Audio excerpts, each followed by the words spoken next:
here to show us your own stock account. So let's first take a look at my account. Right now, the net asset of my account is $69,439.48. Today, United Natural Gas showed a gain of 1.27%, rising to 7.18, and SKQ made a loss of 0.45% in the post-market. The market generally closed mixed. Dow Jones Industrial Average closed up 0.80% higher. Nasdaq Composite closed down 0.001%, and S&P 500 made a gain of 0.45%. Today, the financial industry led with a gain of 2.05%, and the internet content and internet retail closed down with a loss of more than 1%. Bank stocks passed the Fed's stress test less broadly. Fed Chairman Powell reiterated his hawkish stance.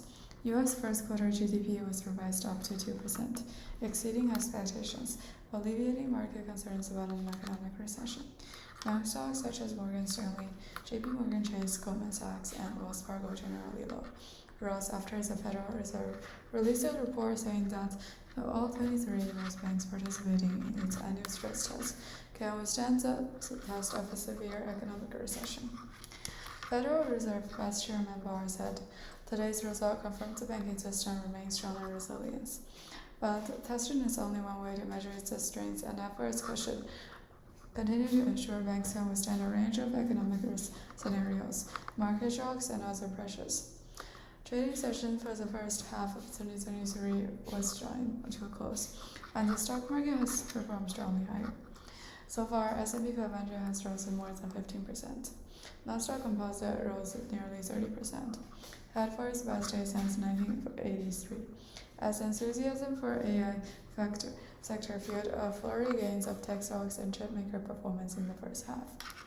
There are only last two trading days left this week, June the second quarter and the first half of the year. In June, S&P 500 rose 4.7%, and the second quarter rose 6.5%. The blue chip Dow Jones Index has been relatively lagged, rising only 2% in the first half of the year. But many people on Wall Street expect volatility in the U.S. stock market in the second half of the year. The Fed economic data and the AI story have all to be right for the stocks to continue higher, as the S&P 500 is priced to reflect the economy.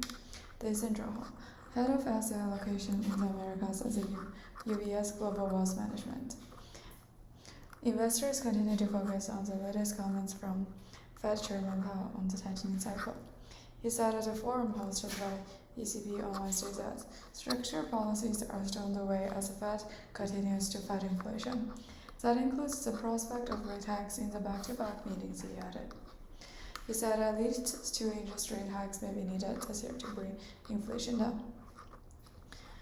ECB Fed President Christine Lagarde and the Bank of England Governor Billy also said in a meeting in Portugal this week that they still have a long way to go in controlling price increases.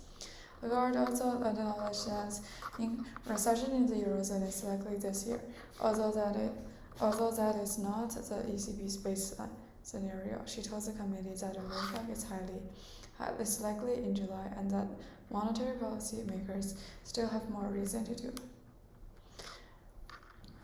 Powell reiterated the views expressed on Wednesday at a meeting with the Governor of Bank of Spain in Madrid on Thursday. He reiterated that most policymakers expect to raise interest rates twice this year and do not rule out the possibility of consecutive interest rate hikes. In terms of economic data on Thursday, the U.S. first quarter GDP was revised up to 2%, while the market expected growth of 1.4%. Growth was stronger than preliminary estimate of 1.3%, and the recession fears eased. In the U.S., number of initial jobless claims for the weekend in June 24th was 239,000 compared with an expected 265,000, and the previous value of 264,000. In the first quarter of the U.S., the quarter-on-quarter annualized rate of the core PCE price index was 4.9%, estimated at 5.0% and revised to 5.0%. In the third quarter, Intel will expand its price war with a significant drop, in addition to a significant decline in PC and server platform revenue and shipments in the first half of the year. AMD has quickly adjusted its strategy and will lower prices in the third quarter.